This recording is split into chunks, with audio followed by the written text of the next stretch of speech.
Hello everyone and welcome to the Entrepreneur's Journey.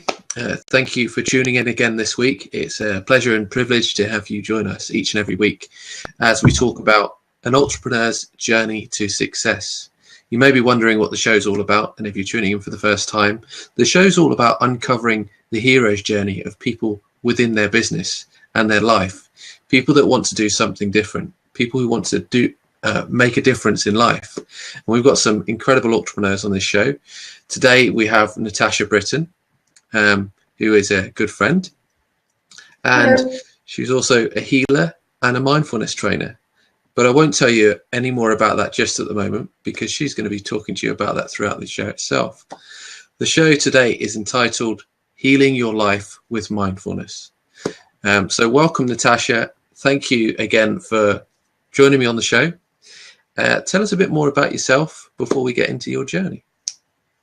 Okay, so I have always been a bit of a fly by the seat of my pants person, go through life 100 miles an hour, lived in all sorts of different places around the world, worked in all sorts of different jobs, and was married for 20 years, went through a really great divorce, if they can happen. And always knew I was a healer, always had hot hands as a child and older. And I realised as well, about 10 years ago, that we all have mindfulness inside us, and it's inherent within all of us. And it has kept me good through all the different crazy stuff, world recessions, companies going down, all sorts of crazy stuff going on. Excellent. So what is it that you do today then? If I was to ask you what you do today for day-to-day life. Day-to-day life, okay. Well, get my children up, try and make them lunches that they like, then kind of put some effort into social media,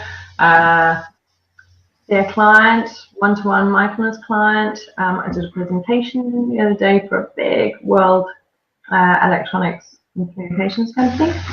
Write blogs for my divorce blog, and I just keep balls mindfully in the air. Yep. Excellent. So let's jump in. Let's jump into your story now. Then your story. I've had the privilege to hear a bit of your story. We've gone through your story to some extent, but today it's going to be great to actually dive into it a bit further. So, at the start of every story, at the start of every journey, there's a place where we're somewhat in a place of disparity and discomfort with the world, and we want to make a difference, make a change. Was there a pain point in your life that caused you to want to do something different, something new, or was there a calling within you that said that I want to make a difference in my life now? I guess kind of the healing thing. I always used to spend time with friends and family, and they just go, "Oh, put your hands on me, do this and do that," and I just go ahead and do it. And so I always kind of knew it, but you know, for me, all this stuff comes with like a healthy dose of self-belief and sense of sort of self-compassion and kindness to yourself, that you know you're worthy of, you know, believing in what you do, knowing it makes a difference to people and it helps people. And I guess where I kind of really found the confidence to do it was my dear ex-husband turned around 1 month, I think it was just over 2 years ago, and said to me, "I don't know if I got rent to pay the next month." And we lost kind of pretty much everything in the world recession. So we were in a rented house, and kids and I were there, and we were all trying to make it work. And I just thought, what do I know that I can help people with, which would be really cathartic for me?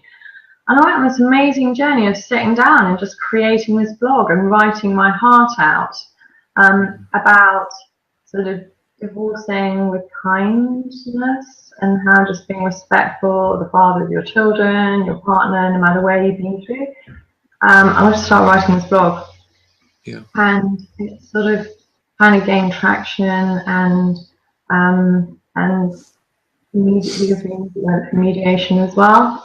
And it was kind of integrating mindfulness into the whole thing. Like I just kind of do some breathing exercises. I parked my ego at the door before I went into the mediation session. And I just kind of just wrote it, and I just wanted to help people through my experience and send a whole load of kind of good, positive energy through the blog as well. And I get readers all over the world, and in trouble spots as well, which is quite interesting. So, was there something that triggered you to look into mindfulness, or was there a time where you obviously knew you had these healing gifts and the healing arts, but was there a time which you were disconnected from that within you, and you reconnected with it? Or I mean, there's always, I mean, I think it's quite important for people to have a belief in something that helps them. And I remember that, you know, the kind of whole money thing got bigger and bigger and bigger. I remember thinking, no, if you're going to look after your kids, you need to be just in a really good place. And there are kind of moments where there was one particular day, and I kind of wrote a blog about it, my afternoon, and lying on the downstairs loo floor, just crying my eyes out, just going, what is going on? What is going on? And then kind of going, okay, you're just going to take a deep breath. You're going to believe in what you believe in. You know, you're a good person, you have good intent, and just trust in the universe. It'll be okay. You'll be all right. And even in those moments of fear, when we're kind of, you know, and the mind's going crazy, and the monkey mind, the chimps are all out, beating the rails of the cage, going, oh my God, let's mess with your mind a bit more. You just kind of got to go, like, just, it will be okay. And I think, and I just suddenly thought, I think I came across John Kabat-Zinn's one of his lovely tomes, and I just started reading it. And I kind of went, oh my God, I totally get this. It was just like reading about something that I already knew, and I just thought, I want to look into this more. The more I read about it, the more actually I kind of was living it just in a very natural, normal way. So who would you say was someone that gave you that inspiration and that drive to actually go through that place of pain and unhappiness in your life to actually seeking this happiness within you and this mindfulness? It was myself. Okay. If I just started believing in myself, I trusted myself. I started listening to my own intuition. Yeah. You know, we all have those moments where we just kind of go, oh my God, you know, why didn't I listen to that little bell? Thanks, Art. And you know, and you just, the more you kind of tune in and just meditating, and I just knew instinctively that I had to just breathe, just being kind, just calm the mind, just kind of just not disconnect, but just take a step back and just see all the potential chaos that could happen that we all as humans have in our lives, and whether, you know, how you're going to deal with it. And actually, when you have that healthy base of intuition, looking after yourself, you just kind of go, I get it. So obviously, so your intuition was your guide. Your connection with yourself was your guide, and your meditation and mindfulness work was giving you that direction and support. You know. Yeah, absolutely. And kind of, you know, Art says trust in yourself. Absolutely. But we live in, you know, a world where everything is on the negative bias. So we don't trust ourselves. And when I teach mindfulness, I teach it about kind of really self-empowering people to be, just believe and just, you know, and it's okay to trust yourself, you know. Who better to look after yourself than your own self? And it's interesting, like you say that, because often our mentors on our journey, we do have the external mentors that give us that support and that guidance. But the most important guidance that we can have is within ourselves, because we need to trust ourselves in order to take that step anyway. All the external influences can only take us so far, you know. Yeah, totally. And I kind of guess for me, I had lots of lovely people helping me. I had like Reiki healers. I would occasionally kind of go, oh, I don't know what's going to happen, so I'm going to go and have a reading. But ultimately, you still got to come back and wake up with yourself and look yourself in the mirror and go, okay, so it's all very helpful, but ultimately you have to make the decision. Yeah. And I don't know, it's hard. You know, it's hard. There are many, many people around the world who actually don't even like themselves. Yeah. No, I completely agree. Because I just really feel like kind of giving people that encouragement and life skills and practices, and especially through mindfulness as well. Like in my big dose of Reiki while we're doing it there, you know. But that is here. So if I was to ask you then, obviously along your journey you had your inner guide. Your inner guide helped you pass some of the fears in your life, face up to some of the challenges. But what were some of the challenges that you faced along your journey? What were some of the obstacles that you came across, and how did you learn throughout the journey, and what was your biggest learnings as you move forward? I think I started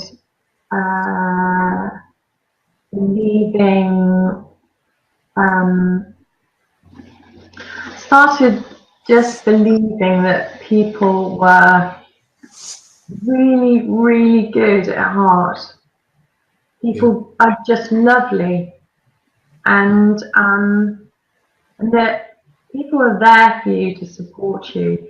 And I guess when we start talking about healing, you know, we live in a world where there are some, you know, big powers that be that, you know, there's still that sort of, you know, whatever the word is, that there's still that sort of, I don't know, it's not a battle because then somebody loses, but there's still that sort of, what's the word? Everybody's still trying to work out complementary therapies with, you know, traditional medicine, but, you know, in science, and it does work. And I work in a cancer unit in the UK where I'm a Reiki therapist as well for one morning a week, and I just go and volunteer, and it works really well in tandem, and you know, everybody works together as a whole. And I guess, you know, when you start saying I'm a healer, people kind of go, oh, what's that? You get a little bit nervous. That was quite big for me as well, because I'd always been corporate. I've worked for all sorts of companies who, I don't know about morals, but, you know, they had an end goal that probably wasn't, you know, as kind as it could be. And I don't know, I just think I'm very sure. That's okay. So mindfulness is a practice that we can use each and every day in order to get ourselves present in some respects, and give ourselves the guidance and intuition. If I was to ask you, how do you bring healing into play as well as mindfulness? How do you bring those two together, would you say? I think when we start having a little look at everything we pack away in ourselves as humans, where it's kind of emotional events or kind of, you know, and life experiences, we're really, really good at kind of packing them away. And when I talk to cancer patients about this, they go, yeah, they all go, yeah, I get that. And they all know where they pack their stuff away. And it's just extraordinary, this kind of, when people just start talking, it's just a simple communication. It's just like one person in a group will turn around and say, do you know what, I felt this, and this came up for me. And somebody just looks at them and goes, oh my God, I had that as well. And in that moment, that really small moment, two human beings have shared something really big about their lives, and they've been brave and trusting. And that for me is like this little layer that is gone, you know, or it's kind of just been opened up, and you know, in a really held environment, you know, in a good positive environment, and you know, you just that's healing. Healing doesn't have to be hands-on. It's just about people talking. So would you say that they're like group mindfulness sessions in some respects, where people can self-reflect afterwards? Yeah, it's that inquiry process, which is really good. And as a teacher, you kind of, you know, you look after everybody. So if people want to talk and they want to share, they can. And actually, you know, as I said, you know, invariably, the relief on people's faces when they realise they're not the only ones feeling like this about a particular meditation, or you know, or frustrations they're feeling from one day, you know, or maybe for a month, feeling frustrated about, you know, meditating and falling asleep in the body scan, and then it's just start going, it's okay, it's all right, it's human, you're just doing the best you can, and yourself. If I was to ask you what were some of the biggest shifts you see often within clients, maybe people at the cancer centre that you've worked with, what would you say that was for people, if you were to pin something down, maybe? As Art said, trusting themselves. They just that sort of self-belief that they are worthy of being listened to themselves. And you know, the cancer patients particularly, they go, yeah, God. And the thing is, so many of us humans, we kind of know what we've got to do. Yeah. You know, we listen to our intuition. I mean, we kind of know the stuff we've got to do, but it's kind of getting around to it, being brave about it, being supported. Yeah, like acting upon our intuition, acting upon our guidance, and allowing that. Obviously, fear plays a part in that in some respects, but it's allowing that to follow through in a natural way. You know, and mindfulness allows us to connect with that, doesn't it? You see? Yeah. I think art, feel worthy definition, deserving effort, attention, or respect. Yeah. So that's kind of, yeah. No, I agree with you. So was there? I mean, your divorce, you say, was a big thing for you in terms of like the shifts and the happiness that you created from that. What was, you say, your biggest learnings from that were? Because I imagine you learned a lot through that process, and you pass it on to others as well today. Yeah, so I guess with that, it's kind of an ego thing, and it's like, you know, if I just park it, it'll be okay. And I kind of guess for me, one of the drivers for and my ex as well, it was just that we didn't want divorce to define the rest of our lives. Mm-hmm. You know, we didn't want to be embittered, we didn't want to pack that stuff away. You know, we had 2 children between us. And you know what, we just fell out of love with, you know, and I guess I don't know, it was, you just kind of want to be a good person, you know, and just go, okay, so it didn't work, so it doesn't have to continue not to work, because, you know, and very sadly so, you hear so many stories where, you know, people are just, they're living angry lives with somebody for a really long time after they're actually not even together, and you know, that's just really sad. And you know, the anger that, you know, is, I don't know. Was there a point in your life where you had a shift? You started to feel this happiness, you started to feel fulfilled within yourself, and you started to create this self-love that you may have felt that you didn't have before. Was there a moment in your life when that happened for you? there was one really big moment where I ended up in hospital. My kidneys were about to go, and I actually kind of I was so ill, and I had this really, don't know what it was. To this day, they didn't really know what it was. I basically just had this enormously high fever. It was like 106. I was burning up. There's just no way that I was going to cool down. I could feel this heat rising up through the whole of my body, and I just realised that unless I could just let it was about letting it go, actually. Letting it go. If it got beyond my ears and it would have kind of gone into my brain, I would be dead. And at one moment, I did actually kind of have this lovely white light and tunnel above me. Yeah. And I was just kind of like, and also I wasn't ready to go. Because doing bad and then went to hospital, but it wasn't scary. It was just weird. I could just feel this burning heat just coming up my body, and I just kind of went, just let it go. And that was probably a moment where I kind of really understood. Fantastic. Imagine that was obviously very scary at the time, and the process of letting go. That was either I let go or that's it, really. So.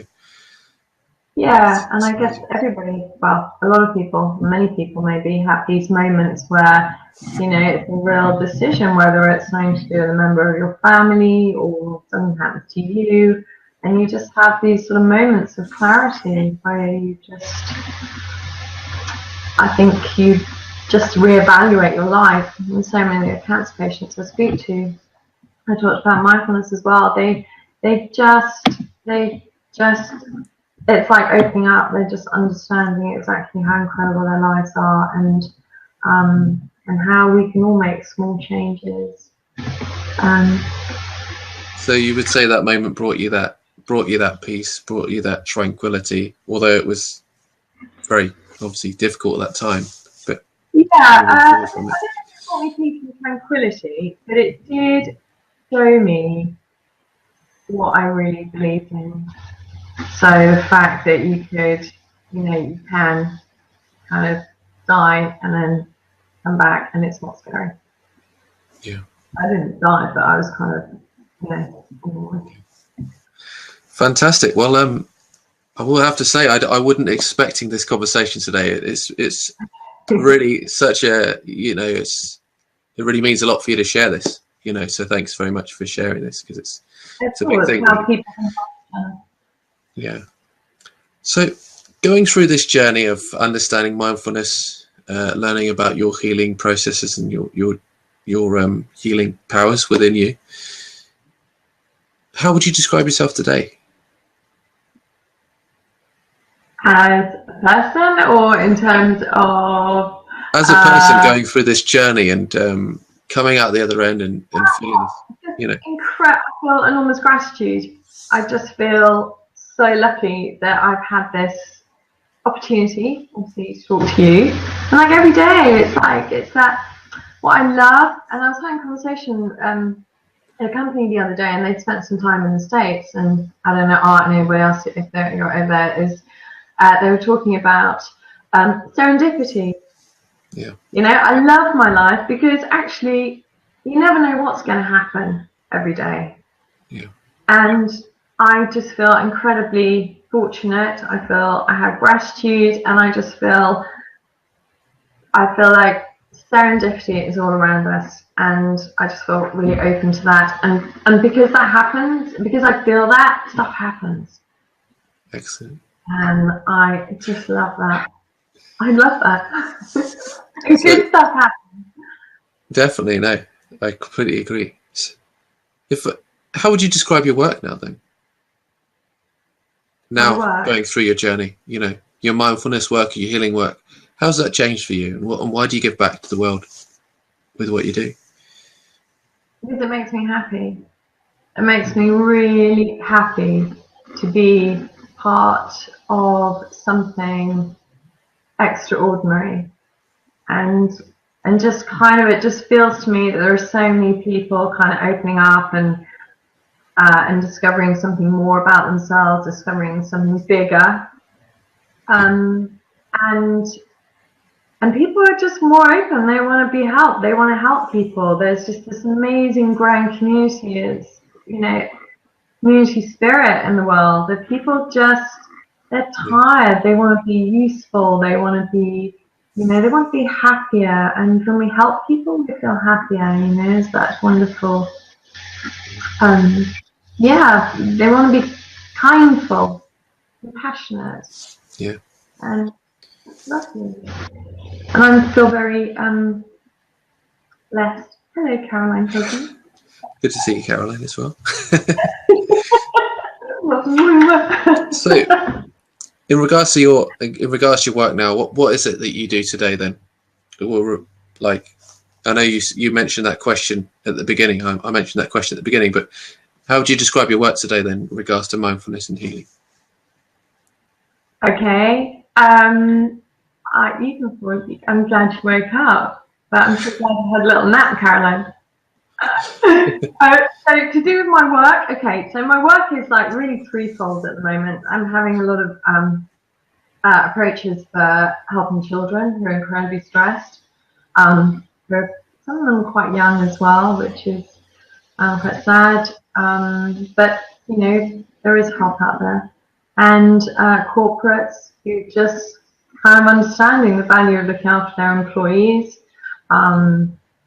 And for the bigger community, and as well, in cancer patients as well. And I'm also doing one-to-one sessions, cancer patients.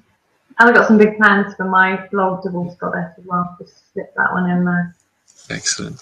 So that's obviously your mindfulness work, as well as passing people on how they can have a happy divorce, you could say. Or just kind of looking after themselves, really. Okay. Just how, just just being a good person and kind. So where can we find out more about your work? Where are your websites? Where can we find out more? Okay. So, right, my blog is. Do I need to type it in somewhere? Or can I just... But don't worry about typing it in. What we'll do is at the end of the show, I'll make sure that there's links to all of your profiles of all your websites so people can access you. So. I've got a few. But if you want to mention them, just for people that are listening. So. All right, so my divorce one is divorcegoddess.com, and that's my blog and soon to be website and all sorts of stuff. Exciting stuff's going to be happening on that. And my healing site is natashabrittan.com, and my corporate site is corporate_calm, and that is where I have my corporate. So that's your corporate work in regards to mindfulness more information on mindfulness and Reiki in the workplace as well, and therapists and kind of balancing all that, putting people all up straight. Yeah, that's okay. So to finish off the interview, I would say, what would be one takeaway message for people in life in regards to mindfulness, healing, or whatever it is you want to pass on to others? Kindness and compassion and care and smiling. Smiling is important. And happiness. Definitely. Oh my God, the sun shone today. How fantastic was that? It was a gift. Yeah. So gratitude, gratitude, kindness and compassion. Start a gratitude jar, put a big sticker with the word gratitude on it, and every day for a month or forever, something good happens, just write it on a piece of paper, pop it in the jar, and on those days when you're feeling blue and perhaps not tipped off or whatever, you can just kind of get your jar out and go, wow, look at all this amazing stuff that happened to me. Yeah. And just go, thank you. And another really good tip, if you want some tips, is think of three things that happen to you every day. Make it sort of like a thing at the end of the day before you go to bed. Say thank you for 3 amazing things that happened, and then say thank you to 3 amazing people. Whether it was somebody that smiled at you as they handed you your change in a shop, or I don't know, a little bird in the tree. Definitely. Happy because the sun's shining in the UK. Definitely. Well, I just want to say thank you for being a guest on the show. It's been a real pleasure to have you. Thank you. We haven't finished yet. We're going to invite guests to jump on and ask questions to you in a moment. Oh. Thank you all for joining so far. You can find out more about the Entrepreneur's Journey, the show, at www.theentrepreneursjourney.tv. And there are a lot of other guests on there as well, and you can find out more about their journey, more about their story, and you can also learn how to write your own entrepreneurial story so that you can truly relate to yourself and your clients and make more of a difference in the world. Thank you all for tuning in. I will now open up the room to all the guests to ask questions, and I will do that now for you all. Okay. So if Art wants to join in, if Caroline wants to jump in, feel free to jump in the open seat. Caroline basically put a link on for me. Okay, we've got Art. I was going to my Caroline. I was going to hop on to my laptop over there that I could get on Blab because it's facing the window and you can see the bright sunshine cascading through the window. I promise you something. The pictures behind you. Oh yeah, and I like yours. Yours is beautiful. Looks like Paul Klee or something like that. It Yeah, does, that's doesn't nice. it? Yeah. But it's not. It's a lovely canvas that my stepmom. To me, it looks like a Clay. Paul Clay. Thank you. So I was listening intently because I like the people that Andy interviews, because generally the people he interviews believe what Andy believes, and I happen to believe what Andy believes. So it's all a bunch of people that are hearts. Yeah, and you know, you said two things that I put in the stream that I thought were interesting, and you said trust yourself, and I mean I couldn't endorse that more as a pillar of anyone's platform, right? Foundational to finding that happy space in your life, because if you don't trust yourself, you know, shame on you. You know, you're destined to wallow in. But society it doesn't lend itself to encouraging us and supporting us to trust ourselves. You know, we're always kind of doubting our judgment, and I always mention this one particular kind of example that really struck me when I was kind of really coming into, you know, really kind of taking paying attention to mindfulness. And I bought this washing machine, yeah. And you go and you spend a really big amount of money on a really nice machine, and you go there and you pay good money, and then they go, and there's a nice brand if you're lucky, and then they go, do you want to buy 3 years insurance? And you go, breakdown, and you go, no, you've just trashed my belief that this machine is going to work really well for me. And you just go, wow, the negative was immediately on it. You're asking me not to trust my machine that I've just paid good money for. It's true. That's an interesting parallel. Yeah, that's a good analogy. I like that. Thank you. It's a great analogy. I might use that again. I'll have to give you credit when I use it again. Please use it. But it just really struck me, you know. And it's like we're to doubt our judgment. Well, and I guess if the metaphor is that we are like the washing machine and we are born with this ability to be whole and happy and fulfilled in life, we work our whole lives. Some people do, to pack bricks on our back and unravel our happiness because we carry those bricks around. And if we simply stop and find that happy place, or that mindful practice, whether it's writing or swimming or cycling or meditating or yoga, then you can make space for yourself to unpack some of that crap and say, you know, this really isn't serving me well. You know, I'm going to leave it behind. Yeah, totally, and I get that. And I was writing a meditation today, and it kind of included that whole thing about your grocery bags. You kind of, in each hand, you got a really, really heavy bag, and one's your past in your left hand, and your future bag, and you're right, and you've been carrying them for a long time, and how you can actually, in this meditation, just sort of gently put them down, and you put the past down gently, and you just lower it to the ground, and then you can do the same with the future, and then you stand there, and then you're in the present moment. And I love that whole thing about the reason why it's called the present moment is because it's a gift. That's powerful. I mean, lately I've been thinking about something that we all have heard, this poem, I guess, that's the story of two wolves. Yeah. The story of the two wolves, and old Cherokee told his grandson, "My son, there is a battle between two wolves inside all of us." Yeah. The Entrepreneur's Journey. Create your empowering business story. Interviewing successful entrepreneurs from around the world to share their inspiring journey to success. Tune in live every week for your weekly dose of inspiration. Visit www.theentrepreneur'sjourney.tv for previous episodes.